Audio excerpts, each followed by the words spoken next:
আমার ঘাস ক্ষেতের বর্তমান চিত্র।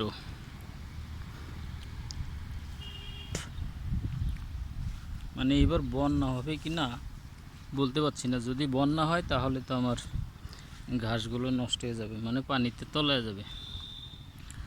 আর যদি বন্যা না হয় তাহলে কপালটা ভালো, ঘাসটা টিকানো যাবে।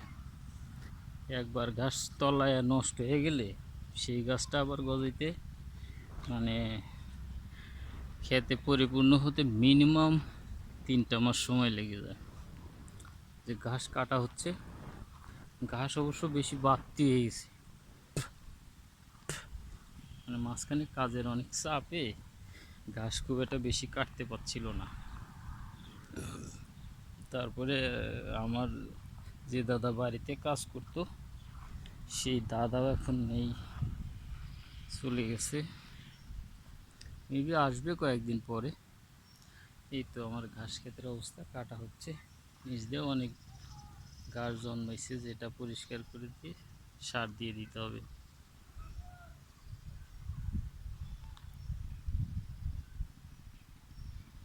ওকে, ধন্যবাদ।